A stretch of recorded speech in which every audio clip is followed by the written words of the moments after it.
টাটা টাটা টাটা দিয়া Tata tata bye bye তো এখানে আনছা নেকি তুই বেলেগ কেন লাগাইছে কমে মৰকচোন আপোনালোকে মাথাত দি চুলি লোৱা মানুহ দুডালমান চুলি থাকে জকা হেন লগাইছে বঢ়িয়া আমাৰ মাছখন ভাল লাগছে কিবা এটা নেক্সট ভিডিঅ'লৈ আপোনালোকক ৱেলকাম জনাইছোঁ আৰু আহি হোলী পালে আৰু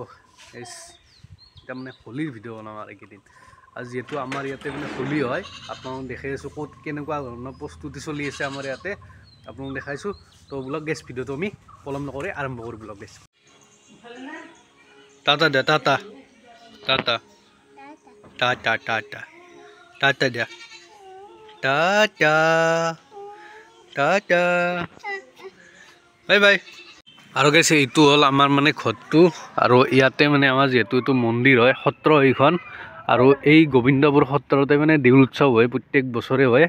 আৰু এইখনৰ মঞ্চ স্থায়ী মঞ্চ খবৰ চবেই কেনে খবৰ পৰীক্ষা হৈছে নেকি পৰীক্ষা এই মুখেদি নকওঁ হোলীৰ কিবা বস্তু আনিছা না সামগ্ৰী কি কি মাছ চাম লৈ আছোন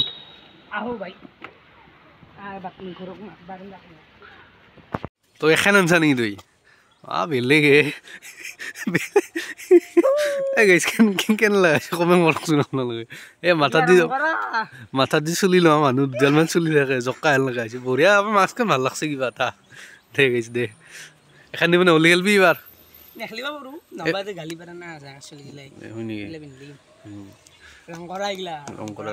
সেইখানটো মাছকেন দেখলৈ আৰু এতিয়া মানে আমাৰ এইখিনি চাওক বঢ়িয়াকৈ এইবিলাক বঢ়িয়াকৈ বনাই দিছে মানে আজি মানুহবিলাক আৰু বাচা আছিলে আজি টিপাল চিপাল বঢ়িয়াকৈ দি দিছে বঢ়িয়াকৈ কি ক'ম আৰু বঢ়িয়াকৈ বনাইছে আৰু এইখনৰ সত্ৰখন আমাৰ গোবিন্দপুৰ সত্ৰ আৰু ইয়াত স্থাপিত কেতিয়া হৈছিল আপোনালোকক দেখাই দিওঁ আৰু গেছ এইখনে মানে সত্ৰখন আৰু এইটো হ'ল চেমৰাই মন্দিৰ শ্ৰী শ্ৰী চেমৰাই মন্দিৰ শ্ৰী শ্ৰী ভগৱান দেৱৰ দ্বাৰা প্ৰতিষ্ঠা কৰা হৈছিল আৰু গোবিন্দপুৰ সত্ৰ স্থাপিত হৈছিল 1470 শক 1548 খ্ৰীষ্টাব্দ তো এইখনে সত্ৰখন আৰু ইয়াতে আমাৰ হ'ব দেউল উৎসৱ এইটো হ'ল দেউল ইয়াতে মানে অহাকালি যিহেতু অহাকালিৰ পৰা আৰম্ভ 4 দিনীয়া কাৰ্যসূচীৰে দেউল উৎসৱ পালন কৰা হ'ব আমাৰ ইয়াতে সত্ৰত আৰু অহাকালি যিহেতু বৃহস্পতিবাৰ আজি বুধবাৰে বনাইছোঁ আজি প্ৰস্তুতি কেনেকুৱা মই ভিডিঅ'টো দি আছোঁ আপোনালোকক কেনেকুৱা ধৰণৰ প্ৰস্তুতি চলি আছে বৰ্তমান আপোনালোকক দেখাই আছোঁ এইটো হ'ল মানে দেউল ইয়াত মানে কালি গোহাই উঠাব পৰিৱেশটো চাই লওক মন্দিৰটো আৰু ভিতৰত নেদেখায় আৰু এইখিনিত হ'ব নাগ্ৰাম থাকিব নাটক থাকিব গাইছ তো ভালকৈ আপোনালোকক কাৰ্যসূচী কেনে দেখাই দিওঁ ব্লগ গেছ আৰু গাইছ এইখন হ'ল কাৰ্যসূচী আমাৰ দেউল উৎসৱৰ শ্ৰী শ্ৰী শ্ৰীকৃষ্ণই নম আৰু দৌল উৎসৱ উদযাপন ইয়াত কৰা হ'ব গোবিন্দপুৰ সত্ৰ আৰু এইখন কাৰ্যসূচী অহাকালি যিহেতু 13 মাৰ্চ আজি 12 মাৰ্চ অহাকালি জল ধাৰণ মানে আবেলি 4 বজাত আৰু এনেকৈ কাৰ্যসূচীখন লেখা আছে আৰু এই অহাকালি মানে হাইস্কুললৈকে যায় দিয়ক তাত মানে এটা ঘৰ বনাই তাতে কিবা পূজা কৰি ঘৰটো জ্বলাই দিব অহাকালি সেইটো কাৰ্যসূচী মেইন আৰু ক'বলৈ গ'লে পিছদিনা আছে হোম যজ্ঞ মানে হোম পাঠ ভাগৱত পাঠ কৰিব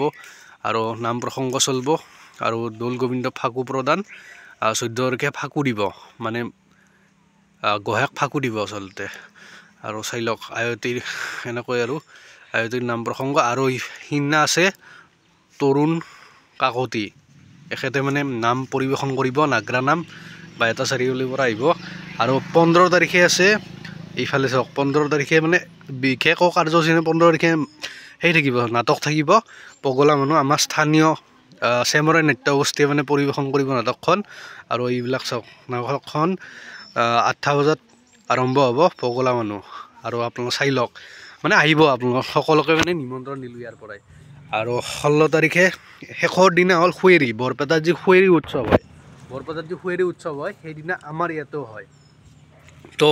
16 মাৰ্চত ৰবিবাৰ এই ৰবিবাৰে হ'ব ফাকুৱা উৎসৱ মানে মন্দিৰৰ গোসাঁইটো আমাৰ গাঁৱৰ চাৰিওখনে ঘূৰাই কিনে হাইস্কুললৈ কিন্তু কালি যাব বুলি ক'লোঁ মানে 13 তাৰিখে যদি কিবা এটা ঘৰ বনাই জ্বলাই দিব পূজা কৰি তালৈ যাব 16 তাৰিখেও ৰবিবাৰে তাত নাম ধৰিব নাম প্ৰসংগ কৰিব হোলী খেলিব আৰু বঢ়িয়াকৈ মন্দিৰত থৈ দিব আপোনালোক গোটেইখিনি বস্তু সিদিনা শেষ সমাপ্ত হয় ভালকৈ আপোনালোকক গোটেইখিনি বস্তু আপোনালোকক দেখাম আৰু কাৰ্যসূচীখনতো দেখাই দিলোঁ আৰু একবাৰ চাই লওক আপোনালোকে এইখন হ'ল কাৰ্যসূচী আৰু ইয়াতে হ'ব নাম প্ৰসংগ মানে সেই হ'ব নাগৰা নাম হ'ব আৰু নাগৰা নাম আপোনালোকক ক'লোৱে 14 তাৰিখে আৰু 15 তাৰিখে হ'ব নাটকখন নাটকৰ অৱস্থাত ময়ো আছোঁ ৰ'ব অলপ চলপ মানে সৰু সুৰাকৈ বাৰত এটা আছোঁ আৰু ইফালে সম্পূৰ্ণ আৰু প্ৰায় প্ৰস্তুতি সম্পূৰ্ণ হৈ গৈছে আৰু গেছ আপোনালোকৰ নাটকৰ অৱস্থাখন কোনি আছে আপোনালোক দেখাই দিছোঁ ব্লগ আৰু গেছ এইখনো মানে নাটকৰ পোষ্টাৰ হয় ইয়াত মানে কোনি নাটক কৰিব গোটেইখিনি আছে আৰু মই চাইডেদি আছোঁ দিয়ক এটা সৰু সুৰা কেৰেক্টাৰ আছোঁ আপোনালোক দেখা পাব নাটকৰ দিনা আৰু ইফালে এইখন হ'ল আমাৰ মঞ্চখন আপোনালোকে চাব পাৰে তো গেছ সকলোকে অহাকালিৰ পৰা যিহেতু দেউল উৎসৱ আৰম্ভই হ'ল আৰু সকলোকে মোৰ ফালৰ পৰা নিমন্ত্ৰণ থাকিল আপোনালোকে আহিব আমাৰ ইয়াতে দেউল উৎসৱ চাবলৈ নাটক চাবলৈ আহিব আৰু নাটক হ'ব আপোনালোকৰ শনিবাৰে 15 তাৰিখ হ'ব মাৰ্চৰ আৰু তাৰ সেইদিনা 14 তাৰিখে হ'ব তৰুণ কাকতিৰ মানে নাগৰা নাম থাকিব তো নাগৰা নাম চাব আহিব আপোনালোকে তো গেছ ভিডিঅ'টো এইখিনি আছিল যদি ভিডিঅ'টো চাই আপোনালোকে ইয়াতে লাইক কৰিব কমেণ্ট কৰিব আৰু কোনোবা যদি মোৰ নতুনকৈ আহিছে সাবস্ক্ৰাইবটো কৰি আহিব আৰু এইকেইদিন আপোনালোকে দেউলৰ মানে গোটেইকেইটা দিনতে ভিডিঅ' ক'ত কেনেকৈ কি কৰা হয় মানে গোটেইকেইটা দিনৰে ভিডিঅ' পাব আপোনালোকে আৰু আজিৰ এই ভিডিঅ'টো আপোনালোকে কালি পাব তো গেছ বাই বাই আজিলৈ